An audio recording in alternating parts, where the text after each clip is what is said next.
I spent a bunch of time analyzing and reflecting on why it was that we were even able to do it, because all reasons suggest that we shouldn't have been able to do it, right? Because all these other companies had way more engineering power and servers and time and money and all this stuff. And I actually think that this is a pretty instructive thing for anything that you want to go do, because this is the same property is going to be true for anything that you guys start, is that someone else is going to have more resources and be able to do it.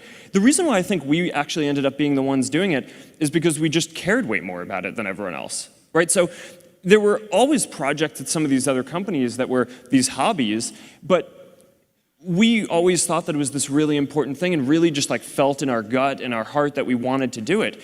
And early on, there were always these skeptics saying that, oh, this can't be a business. We didn't actually care that much about it being a business early on.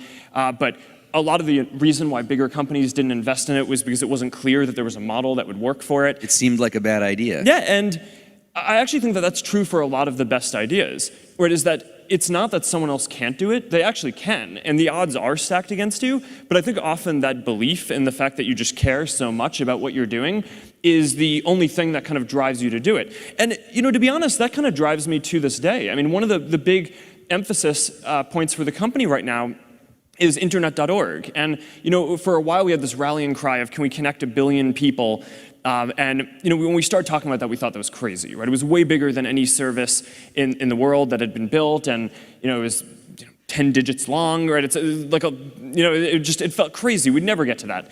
But then the thing is, as we started to actually get closer to that, we took a step back and we're like, all right, well, our mission isn't actually to get 1 in 7 people in the world to be connected. It's we want to connect everyone. So it's a big issue that only around 1/3 of the people in the world have access to the internet, and that's something that we think that we can do something about. And similar to early Facebook, there's no business model around this. I mean, all the people who have all the money in the world, I mean, it's not necessarily a fair thing, are already the people who are on Facebook, right? It's in the first 1/7 of the world.